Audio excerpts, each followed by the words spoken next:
Hi, everybody. Welcome to the Air Code Show, our weekly talk show, where we talk about all kinds of fun, nerdy things and politics and sports and movies and TVs and video games and all the lovely talk showy thingies that we like to talk about. And obviously, of course, today there is one topic that is taking center stage. And if you were in the Discord earlier today, boy, you saw it go a little ham, okay? People went a little, it was a little much, okay? And everybody got a little frustrated. So we are going to talk about the election here in a second. We're going to have a chat. We're going to discuss some things. We're going to talk about what happened and what we do next and where things go from here. So bear with me. I'm solo tonight. Hi, everybody. If you're in the chat already, do me a favor. Throw in some fun questions for the end of the show so we can kind of like clear the palate when this is all over and done with. Seriously, like throw some stuff in there that would be fun for people to talk about at the end. So we're not just talking about all the things that are getting everybody so goddamn mad. Okay? So away we go. What happened? It's very simple. He won. Trump won. I mean, that's really the end of the story, right? As far as what happened. I think that a lot of the consternation here is coming from a couple of different places, right? So in 2016 when he won, it was novel, it was new, it was crazy, but people were like, okay, Hillary's a phenomenally bad candidate. Nobody likes her.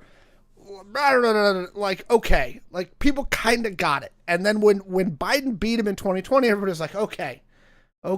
Now we can go back to normal American politics. That's kind of boring and things like that. That's not the case. That's not what happened. Okay. He won last night. And I think the reason that a lot of people are having a lot of consternation is, they don't understand the why, right? They don't understand why he lost. He won. They're like, what? Because she wasn't a worse candidate than Biden, right? So the fact that she lost so much ground in like Philadelphia and Pittsburgh and so many places and with so many different types of voters is baffling to a lot of people. Before I kind of get into the why, right? Here's where we're going to start. Before I talk about why, we're going to listen to our lovely patron saint of liberalism and what he had to say about this. And that, of course, is Mr. Jon Stewart. What did John have to say about all this?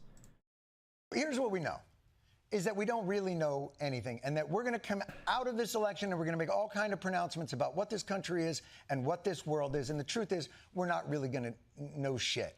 And we're going to make it seem like this is the finality of our civilization and this and thing. Yep. We're all going to have to wake up tomorrow morning and work like hell to move the world to the place that we prefer it to be. And I just want to point out, just as a matter of perspective, that the lessons This is the important that our part. pundits take away from these results, and that includes they me, will pronounce with certainty, will be wrong.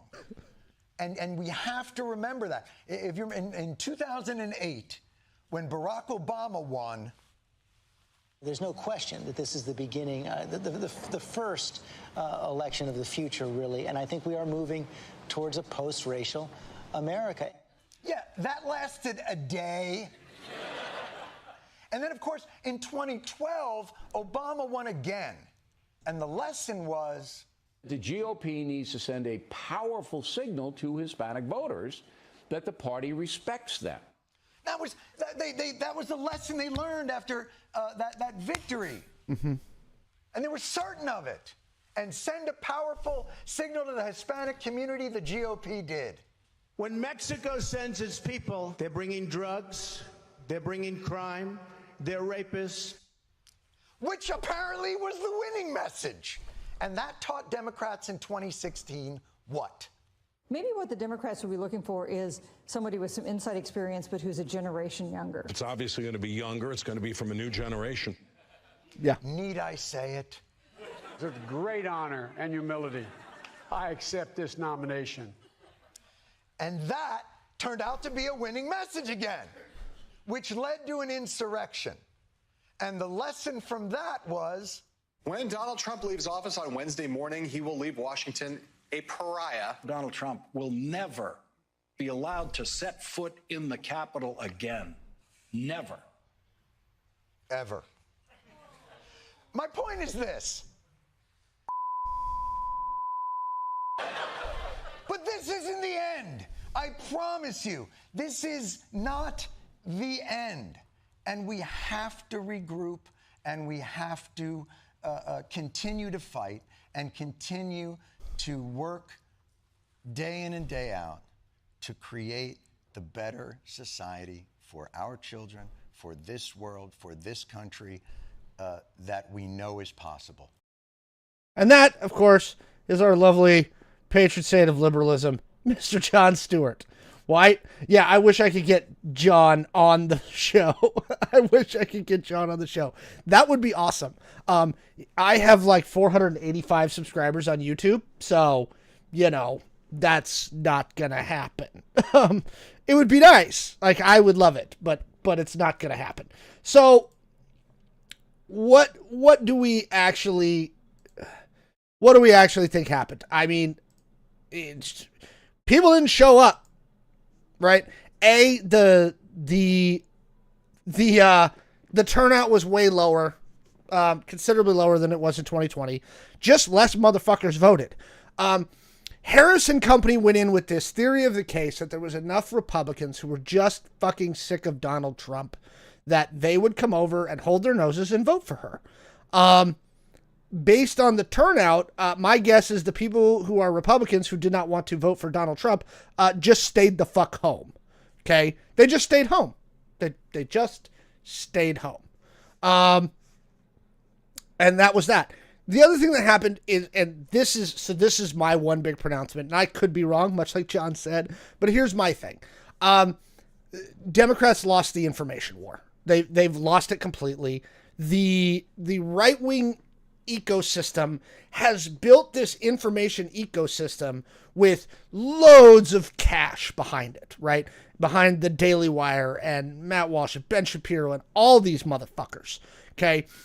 And between that and kind of the Joe Rogans of the world and everything else, they've built this ecosystem to get their message out that doesn't really cost, like they don't have to buy ads, right? They're not doing it the old-fashioned way. They're doing it with new media. They're doing it with social media, right? Elon put his thumb on the scale on Twitter.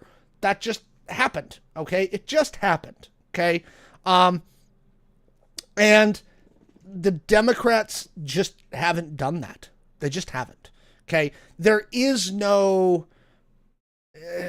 Andrew Tate, right, on the Democrats. There's no Joe Rogan on the left side of the aisle, okay? There's just not, okay? And it sucks. It sucks, okay? That's where they've really lost the plot. They don't know how to build that ecosystem. And even if they were to start today, and I was having this conversation with people on Twitter today about this, saying, look, even if they start now, they're 15 years behind, right? Because Ben Shapiro, PragerU, all these motherfuckers are already built. They are already in the system, okay? That's just what it is, okay? And that's not going to change anytime soon. That's just what it is. And the way that I know this is I was with somebody last night during the election who didn't vote at all, but, was somebody that I see from time to time, every week or so. And there were multiple times when me and my other friend who was here and we were watching the election together while we played some Magic, we sat down and he would be like, why is this a thing?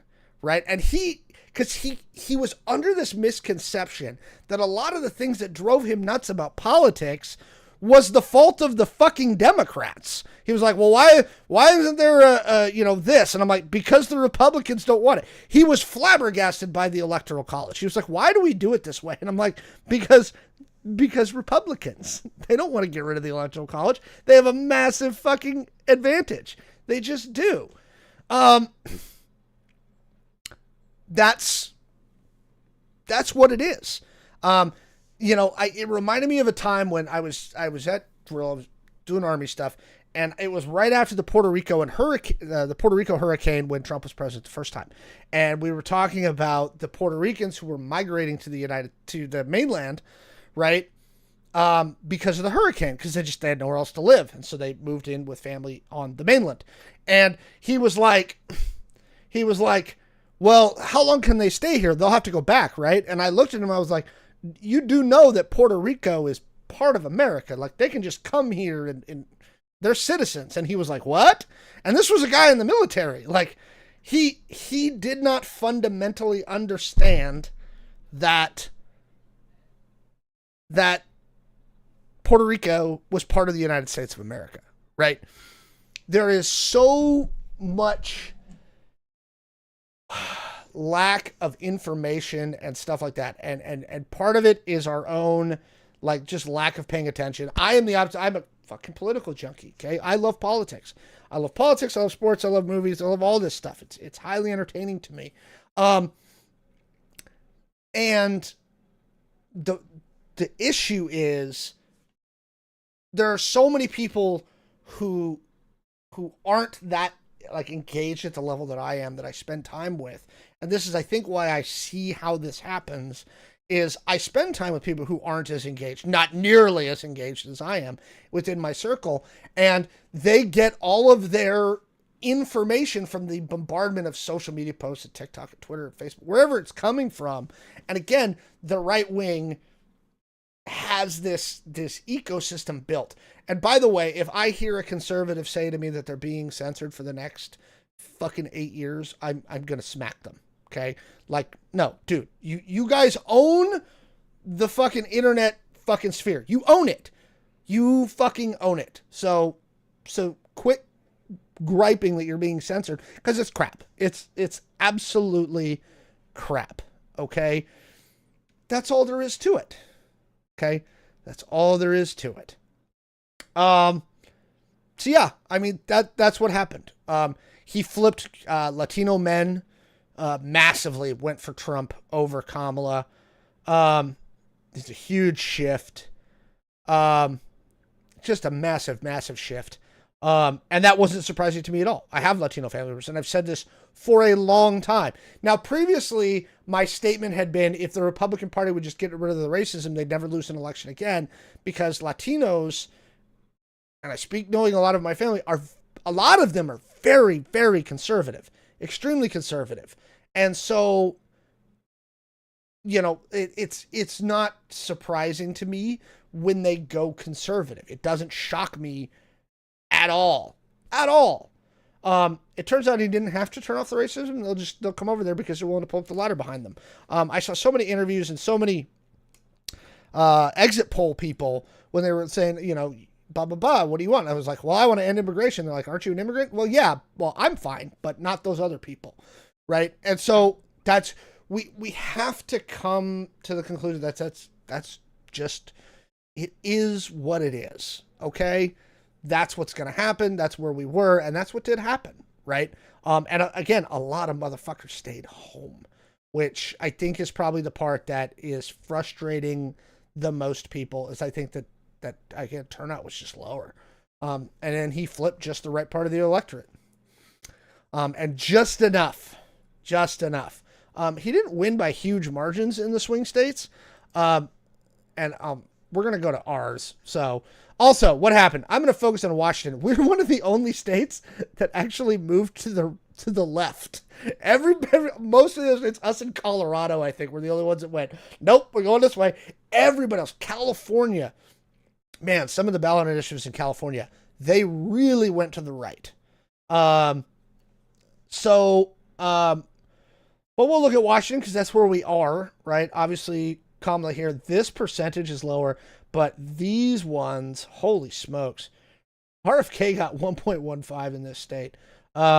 Jill Stein, Claudia De La Cruz, these are all protest votes down here. Chase Oliver, which blows my mind, but whatever. Senator Maria Cantwell won, like, in a walk.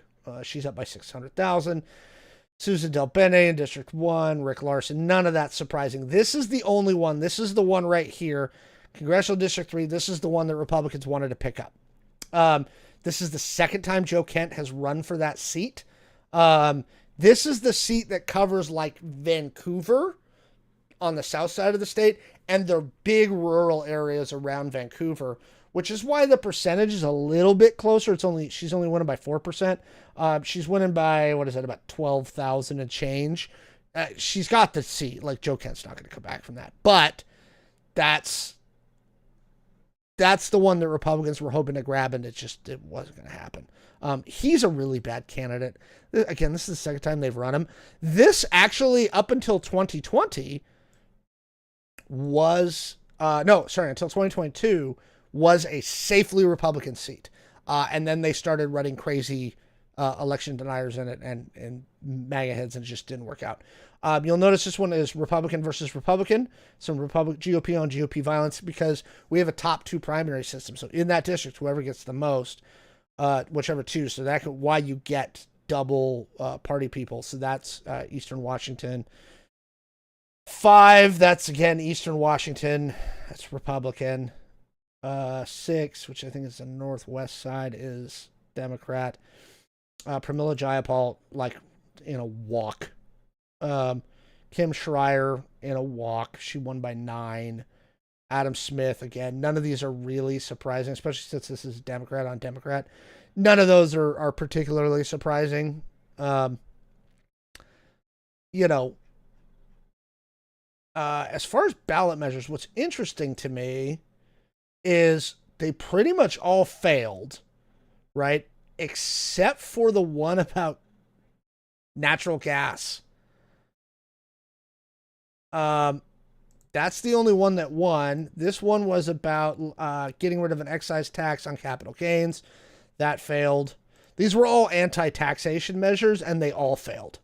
Carbon tax credit trading failed. And then this is for self-employed, for an exemption for public insurance, and that failed. This is the only one where I was like, oh, that's interesting. For voter turnout, 5 million people in the state of Washington voted. That's pretty cool. King County comprising 1.4 million of that. Pierce County being 577,000, and Snohomish County being 531,000. Those obviously being the three biggest ones. How did Whatcom come in at? It's 167,000. Spokane, 375,000. The population centers are what the population centers are. So, that's what happened here.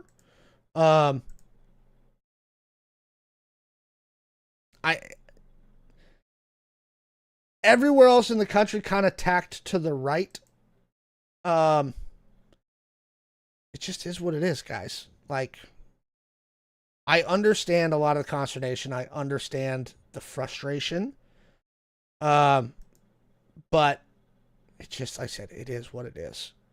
So yeah, that's what happened. We lost the Democrats lost the information fight. That's the thing that the biggest takeaway that I took away from this election, especially again, listening to young people. Oh, sorry. That's the other thing. Gen Z is remarkably conservative. Let's see if I can find Gen Z 2024.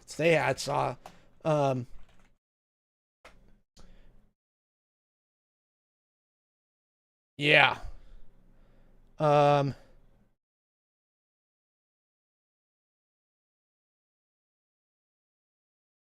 Only half. She was down 10% amongst young people, 18 to 34. Jeez. Gen Z is remarkably conservative. That's the other thing that kind of like, what? That kind of blew people away out of this election. Chat saying, now we need to do what gamers do best, lock ourselves in our for years. We're going to talk about that next. What do we do next? What's going to happen now? While I kind of tee some stuff up for that, drop us a like and a follow. You can use your Prime subs to continue to sub to us on Twitch. Also subscribe to us on YouTube, youtube.com/errorcodeshow. We're at almost 500 subscribers, and I would really like to get there. So, yeah, that's the thing. Stay safe. That's what I've been telling my friends. Stay safe. If you're in Washington and okay, so the next topic comes down to, now that the election's over, what happens now? What happens now? Somebody in the chat saying, I'm going to wake up in the morning and go to work like I usually do. That's what the majority of America is going to do. People saying stay safe. Look, I saw somebody on there earlier today. They were a GOP voter, and they were like, why are people telling people to stay? Because there are portions of the country that are about to change significantly. And as far as what happens next, again, I personally have the privilege of living in Washington State. So, again, I've already seen the Massachusetts governor on there, and they were like, are you going to help with the mass deportation? She's like, no, our state police won't do it. Sorry. Like, send feds in, but we're not going to help. That's already started. Again, I think a lot of this comes down to, your theory of the case. There is a not small portion of the electorate that doesn't really think Trump's going to do all the things that he says he's going to do.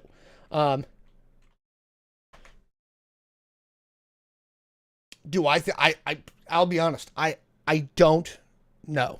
I have no idea what's about to happen. It is so hard at this point to prognosticate how the next 4 to 8 years are going to go. Because we don't know what the administration looks like. We just don't. Previous times, the guardrails of democracy have held. We just don't know. We really, really don't know. He made a lot of promises on the campaign trail that are worrying a lot of people. 200% tariffs and things like that. I'm going to bring this up because this guy's one of my favorite TikTokers.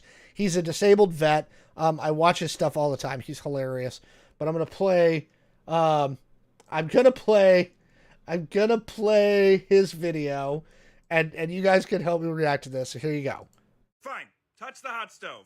That's where I'm at. Yep. I'm angry. I'm disappointed. I'm terrified for my future as a veteran who depends on the government. I'm afraid for my friends. I'm afraid for my infant niece. More than any other emotion is just the feeling of, fine, touch the hot stove. I keep trying to warn you, but clearly you're not going to listen.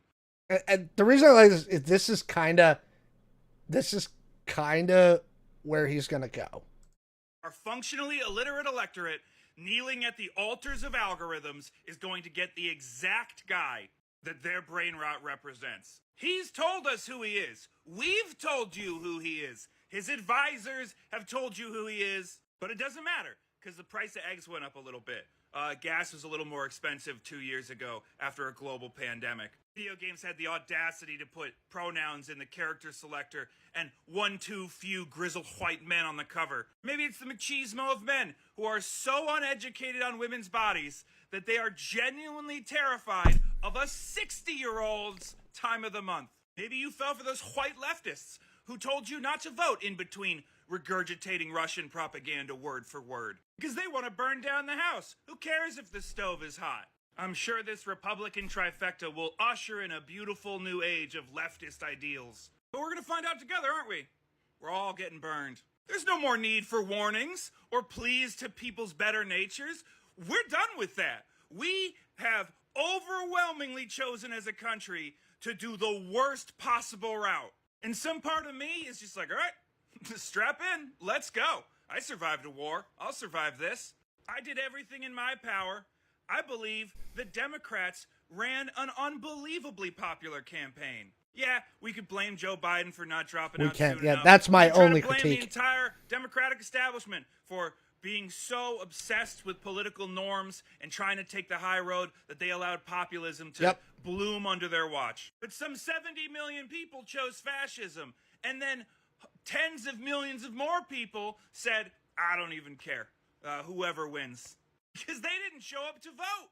I'm strapped into this bus. Nobody around the world wants a disabled expat veteran from America. So if I'm strapped into this bus and you all are so determined to drive it off of a cliff, I'm not going to cry while we go over. I'm going to laugh. I'm going to laugh the whole time because we're hitting those consequences together, baby. You want to destroy the country I love so much I wrote a blank check on her behalf and then deployed to the other side of the planet to get blown up in one of her dumb wars? Let's do it, baby. America's not going out with a whimper. Let's touch all the stoves. All these books I read about World War II are about to get a lot more relevant. I'm front row seat to the greatest fireworks show we've ever seen in history. USA. Okay.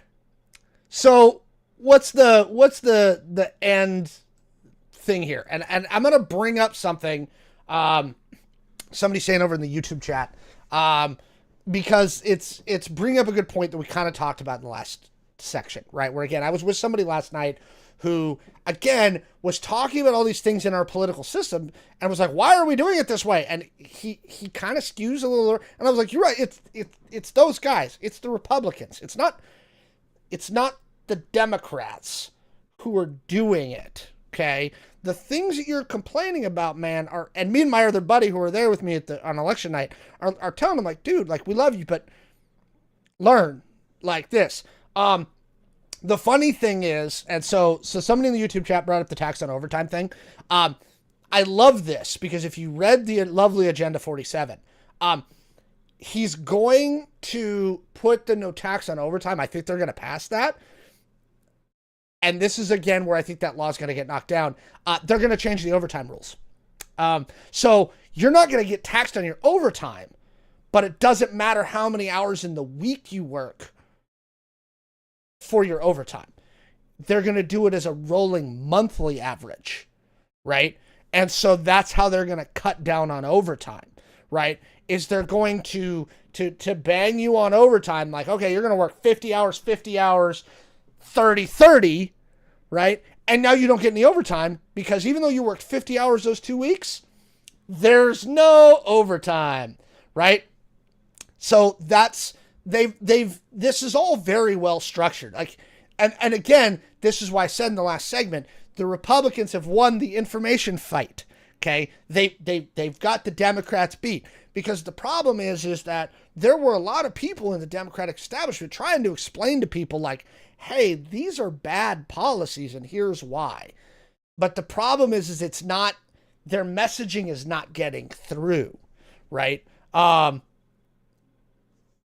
Yeah, exactly. Somebody in the Twitch chat's bringing it up, right? So they're going to try and change the overtime rules. Again, I think what you're going to see for probably the first 2 years, because that's how long it takes to get through the court system, is they're going to pass stuff and then a state's going to sue and go, or a union's going to sue. And on the overtime one, what's going to happen is they're going to pass the no tax on overtime thing.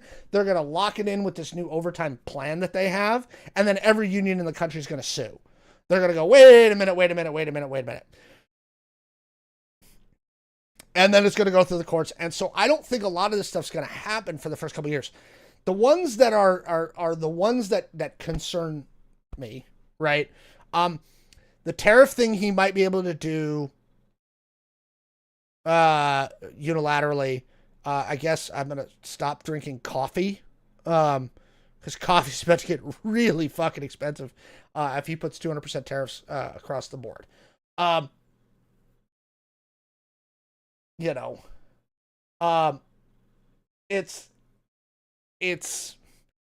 is what it is. And again, like our good buddy Pat Lawler over here said, right? Just go down with the bus, man. Like, I mean, that's kind of the choice that you have at this stage is, go down with the bus. And this, there was one other thing he says in this that really stuck with me. And actually, I see a lot of people on the left saying this today. USA! Wait, hang on. There's one in particular I want to highlight. America. So if I'm strapped into this bus, but nobody take the high road is obsessed with permanent. I'm a laugh. So if I'm strapped into this bus, and you all are so determined to drive it off of a cliff, I'm not gonna cry while we go over. I'm gonna laugh. I'm gonna laugh the whole time, because we're hitting those consequences together, baby. You want to destroy the country I love so much, I wrote a blank check on her. I'm trying to find the line he says.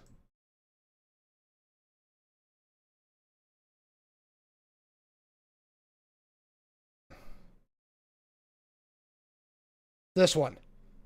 Deals. But we're gonna find out together, aren't we? We're all getting burned. There's no more need for warnings or pleas to people's better natures. Yeah, so that's the thing that I think that I'm seeing a lot on the left right now is I'm seeing a lot of people on the left being like, you know what? Fuck it, we give up. They feel that they tried. Like, look, we tried to explain. Like, this is why 200% tariffs across the board is a bad policy. All right, don't listen. You know, like, so many of the things. So I do work as in management in the security industry. There's no big negative to untaxed overtime for the contractor. Okay, that's the thing. That's not who it's bad for. It's bad for the workers, right? And again, you know, we're gonna find out, right?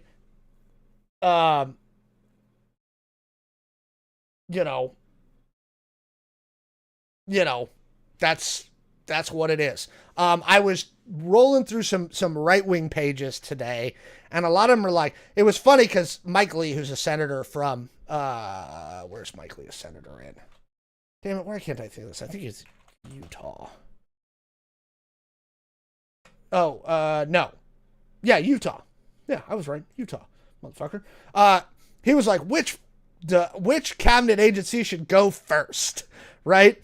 And I saw all these conservatives in his thing being like, oh, this one and this one. And I was just like, oh, this is going to be funny. This is going to be hilarious. Like, are they actually going to let Elon get in there and start eliminating cabinet level fucking secretaries? It's funny. Some of the YouTube chat saying it's a lot of wait and see right now. Yeah. And I mean, and that's the thing is a lot of people are like, how bad is it? I don't know. Right. There is a non-zero sum chance that he's going to get in there and he's just going to get stymied at every level. And it's going to be a lot like his first term where they set things up for his second term, but they didn't really get a lot done. Like, not a lot happened substantively because they just couldn't do it through a series of either putting people in the positions who didn't understand how to do it because they'd never worked in government before. And things like that. So again, and this is kind of the thing that I get to with Pat Lawler and the Daily Show. And the reason I'm doing these, and I'm going to talk to somebody in the chat, you know, calling someone a traitor disgrace. And the reason I keep bringing up the stories about people who are just, again, ridiculously misinformed, right? Again, this is somebody I see every week and he's just like, why is this? And I'm like, it's frustrating because I like this guy as a person, right? We hang out, we play games. But he really, like, I'm like, dude, like, everything you're talking about is not informed from a place of reality, right? And again, I just don't. The Republicans won the information, you know, and this kind of goes back to that joke in Trump's first term when they were like, I'm giving you alternative facts, right? Like, and that became a big meme for a while in Trump's first term was alternative facts because they would like, here's the alternative. Like, these aren't facts. You can't just call them facts when they're not. Okay. I don't know.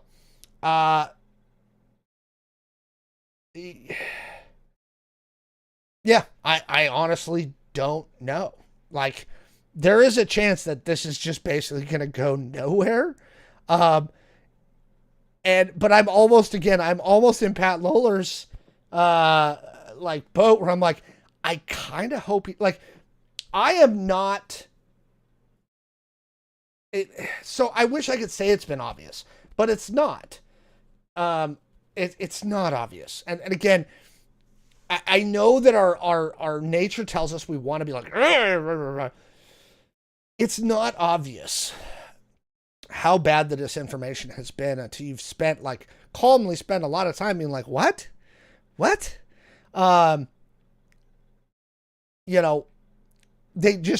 A lot of people don't spend a lot of time on this, right? There's 24 hours in the day and they don't spend a lot of time looking at policy documents or hearing anything. And so it's the information they're getting is just whoever can jam it through whatever channels first, right? That's why I give a little bit of grace, right? Speaking of the project, somebody brought up Project 2025, and all during the campaign, he was like, it's not me. So I'm gonna bring this up. This is fucking hilarious because this happened today. So fucking shithead Matt Walsh, who everybody loves, right? Obviously. What did he do this morning? He said something. Oh, wait, here we go. So this is, if you're in the right wing, if you understand the right wing ecosystem, you know who this is. He's in the right wing ecosystem. And literally this morning, he's like, all right, now that we won, we can say, yep, Project 2025 is the agenda. Like, they're not even hiding it anymore, right? And it was funny because one of the posts, he actually ended up retweeting, right? Somebody was like, holy crap, he retweeted, because basically they were like, hey, fuckers, we fucking lied.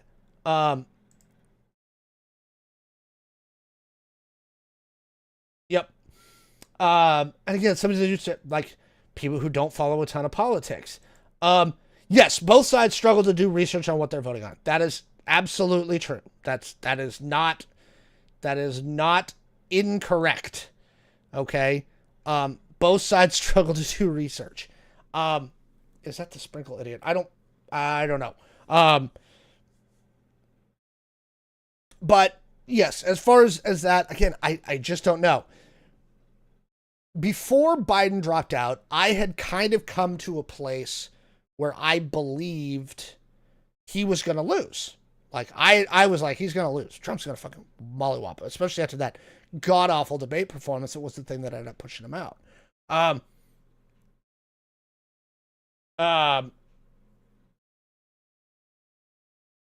So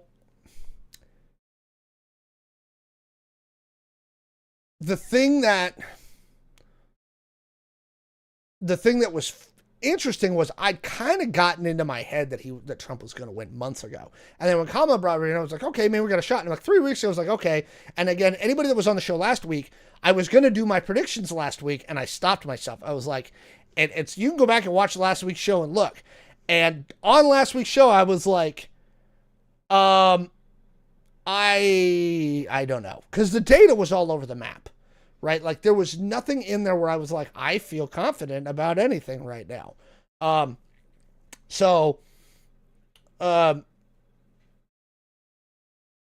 Somebody in the chat saying that this is a more lefty podcast, so it might be a little more biased, but they see it happen on both sides a lot. I would say, while you're checking me, check yourself and where you're getting your data from as well. Because if you're seeing it happen on both sides a lot, I would in-person challenge that theory. What I would say about lefties is, here, if you want to come with some real critiques for left-wingers, hang on. We're going to start a new segment so I can cut this up later. If you want my critique for left-wingers, right, and to be fair, right, and the reason I don't do a lot of it here is because they already know. I do this in person with my left-wing friends, okay? So here's my critique first off for the far left wing, right? Two things that drive me absolutely nuts about the far left wing. Number one, top of the fucking list, okay? What's your fucking plan, okay? They have a lot of fucking ideas. They want to go and do all this shit, but I don't know how you're getting from point A to point B to point C to point D, okay? You're like, let's go firebomb a Walmart, and then you don't firebomb the Walmart. Like, I I don't understand what you're trying to accomplish. Tell me how you're getting from point A to point B to point C. Okay? You want to start the revolution? Fine. Where's your leadership? That's the other thing that I critique about the left. They have no fucking leadership. Okay? The problem that they've got, the other thing besides the information war that the left has lost on is we don't have leaders, right? And when the right finds a leader, they're fucking, they are locked in and they do not critique. Do not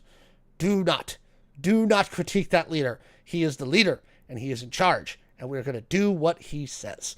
And that's really what it boils down to. It just is what it is. Lefties have no leadership. They have none. And part of this, and there's a lot of reasons why that happens. It drives me absolutely crazy. Okay. Because they have not had real leadership in a long freaking time. The other thing that drives me nuts about lefties is something I see on the right a lot as well, like the far right.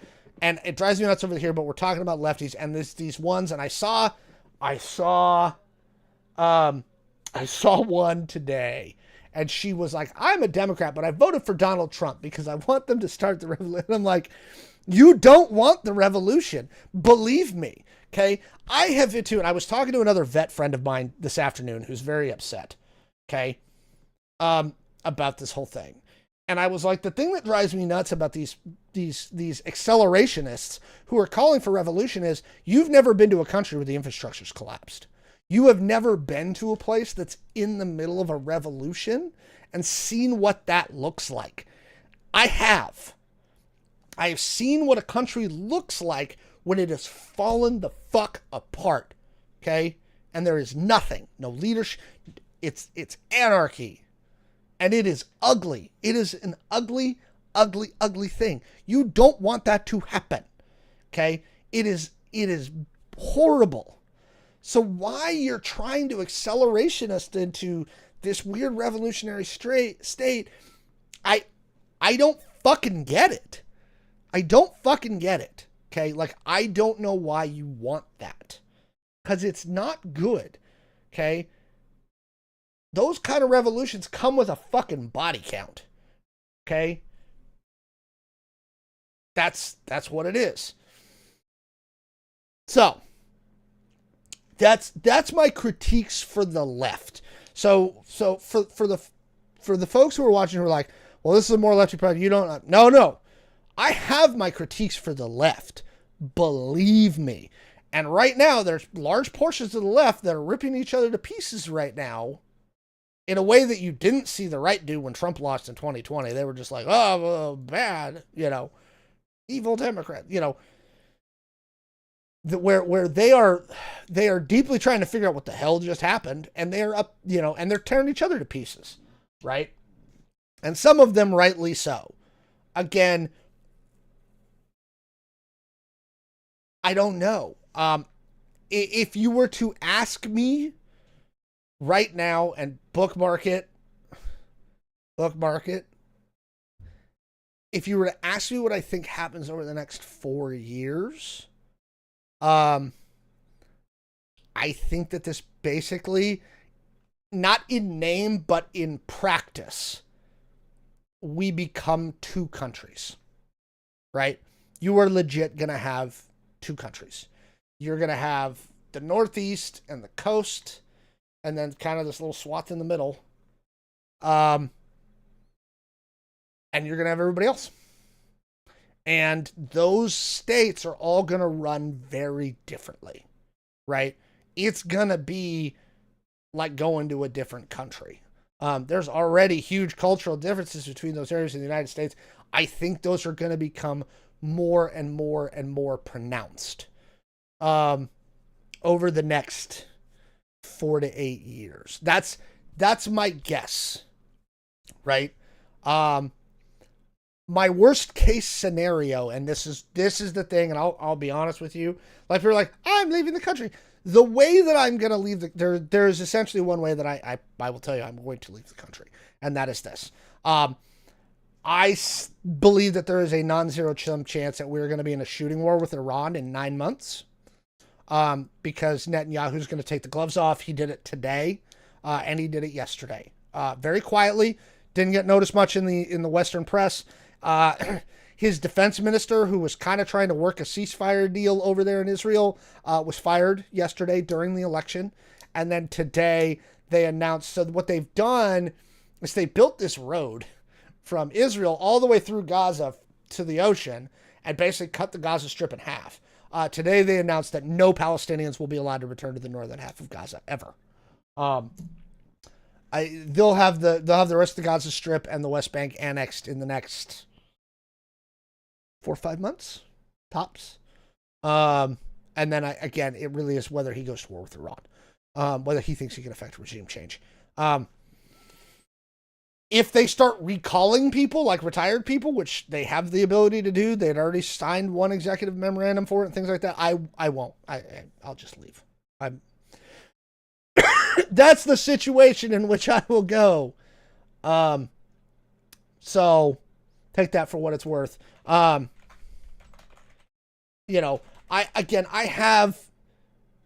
have my critiques for the left. Okay. I really do. I think that it's going to get goofy. But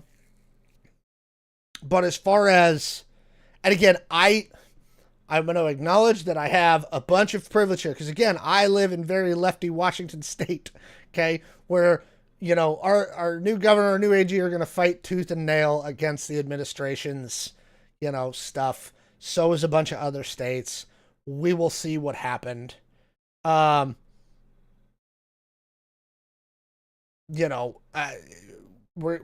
in the chat here and we're getting a little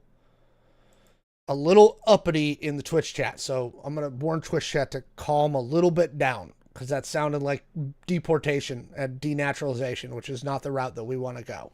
I understand there's a lot of very angry, very frustrated people right now, and they have every right to be angry and frustrated. I am angry and frustrated. One of the people who I think is still in the chat right now, texted me earlier, was like, so it's a dumpster fire. Like, that's the thing.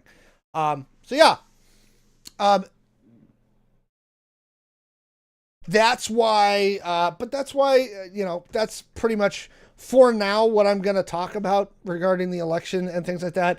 I'm sure there'll be more to say in the next few months as more data comes out and things happen. But for now, that's pretty much it on that subject. All right, chat. I see you folks there. Thank you for sticking around. Do y'all have some fun topics to talk about? I haven't had a chance to really dig into a bunch of stuff.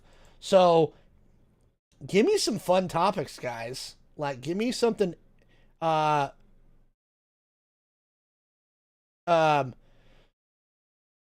give me something entertaining to talk about. I'll start off with something minor. That Marvel Secret Lair drop was a absolute dumpster fire. Wizards could not have screwed that up worse. Oh my God. It's really bad. And they just,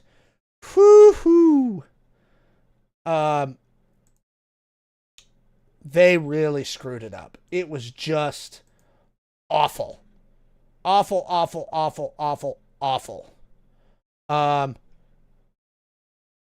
Jeez, it was so bad. We're going to go Marvel. Hang on, I want to bring up.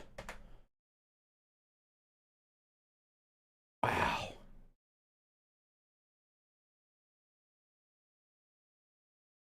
People are already selling the bundles for $700. Yeah, that's bad. Okay, actually, I will do this one. Let's chat out this one real fast. This one's actually a lot of fun. I've seen this trailer a couple of times. Let's see if I can get a trailer brought up here for you guys. It actually, so the initial reviews have started to come in, and they're actually not terrible. They're like, look, it's a fun little movie. And we all like Chris Evans. Chris Evans is great. Okay.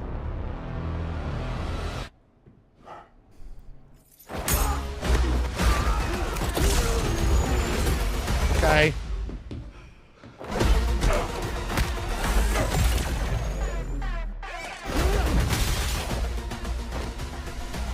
Hi, Jack.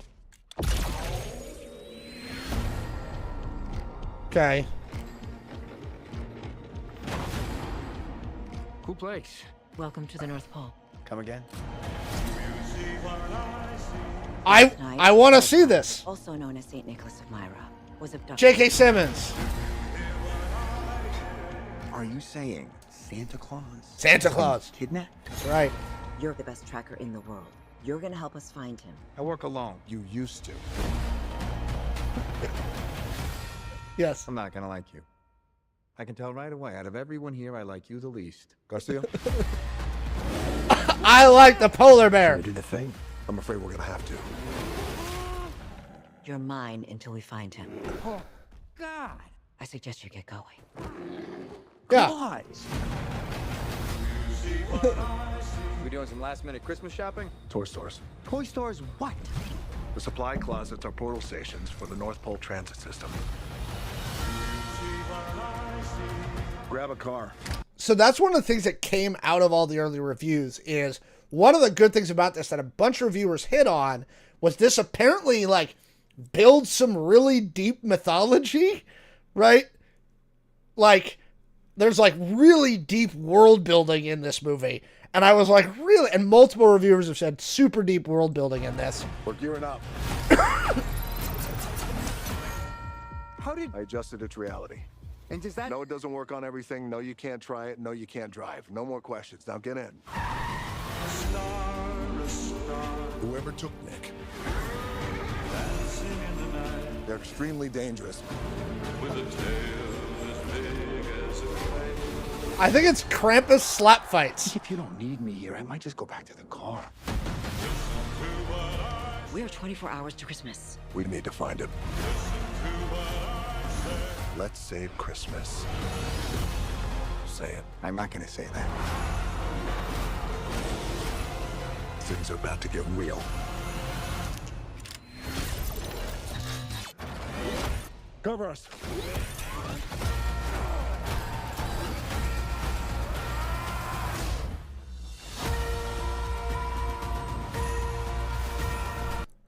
So suffice it to say,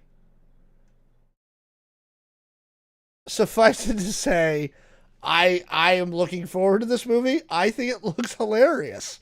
I really think it looks great. Like I want to see this, really, really bad.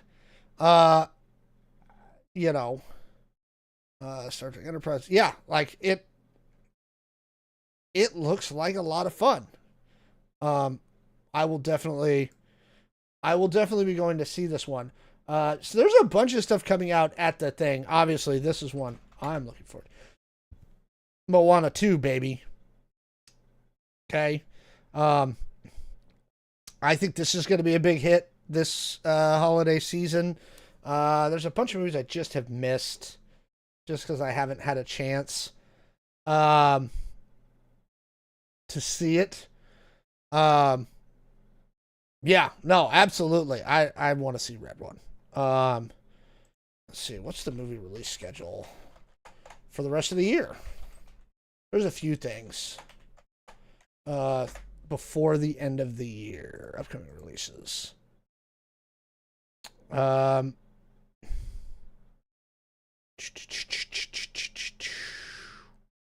There's a rumor that there's a Deadpool Christmas special coming.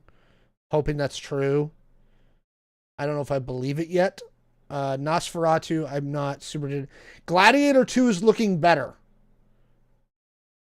Gladiator 2 is looking better. I wasn't initially hyped about this one, but I think it might be better. Notice everybody's moved off this release date. Like, that's all there is that weekend. Wicked is going to be big. I don't really want to see it, but it's going to be big. Trying to think if there's anything else. Oh, this one. Yeah, War of the Rohirrim. That's one I'm really looking forward to. I really want to see that. Now YouTube and chat separately are talking about that Nosferatu movie. Sonic the Hedgehog 3. I want to see that. I am not super interested in Mufasa. And then Nosferatu with Aaron Taylor Johnson. Dude, that's going to be interesting. And then we're at the end of the year. Sonic the Hedgehog looks like a lot of fun. I'm doing this. They're doing another Count of Monte Cristo. That's such a hard one to do. But yeah, War of the Rohirrim. The more I see stuff about that, the more I'm like, yeah, let's go. Give me some War of the Rohirrim. So, all right, folks. I think that's where we're gonna call it a night. Unless Chad, I'll give you like another minute or so if there's anything else you want to talk about before we go. Oh, Kraven the Hunter. That might be okay. I'm hopeful, but I'm not. I'm cautiously optimistic. Okay. Yeah, I'm cautiously optimistic. The problem with the Count of Monte Cristo, as Chat keeps bringing up, is it's such a long book and there's so much to it that you just there's no way to adapt it small. I actually think it would be better because if I recall correctly, it was originally released as serialized stories in France. And so I actually think that if you really wanted to do a full Count of Monte Cristo story, you would do it as a TV show because so much happens in that book. I mean, it's... Do I have my copy in here? No. I don't. All right, again, one more minute. You guys got anything to add? It's a really interesting book. All right, well, let me rephrase this. The first third is really interesting. The last third is really interesting. The second third is kind of a slog. I should do a live play of Star Wars Outlaws. The problem is I have it on PlayStation. Country cards don't like PlayStations. They just don't. They really, really don't. I don't know why. They just freaking don't. So, I'll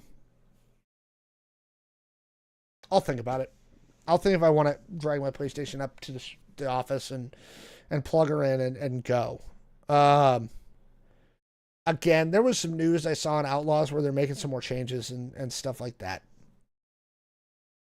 So, check out there. So I think somebody mentioned The Earth Abides on MGM Plus a couple weeks ago. Sounds like the book Rainbow Six. I actually really like the book of Rainbow Six. I really wish they would make that into a movie. Because I think the Rainbow Six book with all the eco-terrorists and stuff like that, I think that Rainbow Six as a book or as a movie would be a lot of fun. The problem is we've never kind of gotten far enough on screen into the Jack Ryan timeline to get there, right?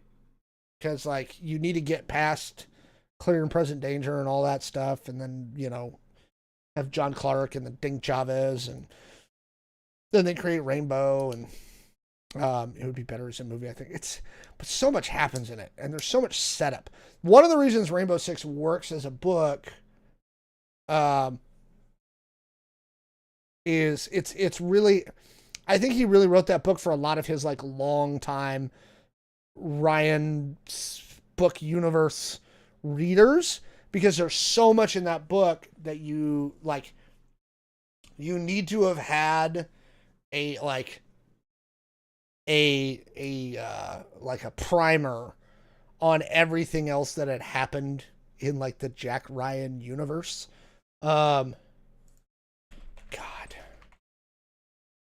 Series of books. All right, we'll do this really quick. So there is so much stuff, right? So you got Patriot Games, Red Rabbit, Hunt for Red October, Red Winter, which they never, or that's, yeah. The Cardinal of the Kremlin, Clear and Present Danger, The Sum of All Fears, and then at one point, executive orders here. Yeah. Jack Ryan becomes the president. Right? Thank you, everybody. We hit another 100 chat messages today. I appreciate you guys. And then Jack Ryan's the president here.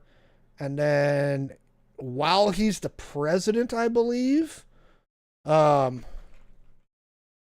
he causes Rainbow to be created. John Clark, who knows Jack Ryan. Yeah. It's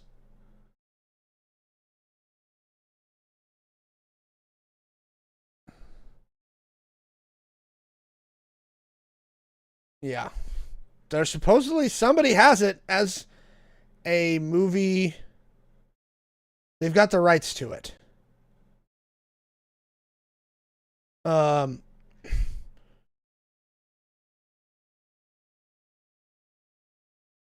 I liked the Rainbow Certificate. It's an interesting book. It's a lot of fun. It's a good, like, you know, post Cold War, kind of like late 90s, kind of like how we thought the world was gonna be novel. It didn't turn out that way, but that's what we thought. It was a nice thought. All right, guys. I have now been online for a little bit now. It's getting to be about 9:30. I will be back next week. I promise. I'll be here. I may do an interim show if I get some time over the weekend, just for the hells of it.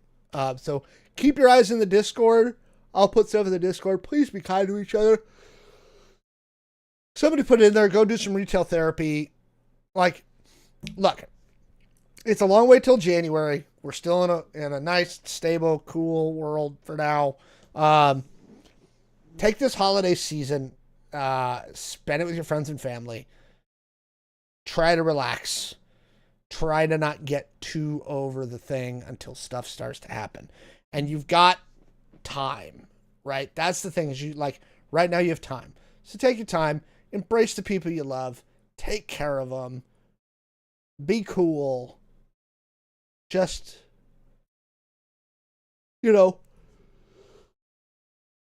take your cues from the communities that have been doing this for a long time. Okay. This is the thing I'm getting from communities, and I'm not going to specifically call out which ones, because that's kind of their business and I want to stay out of there. Yeah. Captain Moore, you should come into my Discord for this show. Come into this Discord show too. Anyway, yeah. Again, we've got time. Got time. Build mutual support networks, and don't talk to cops. Like, that's what it comes down to. All right, guys. I will see you later. Have a wonderful night. Thank you, everybody, for joining, and I will talk to you later.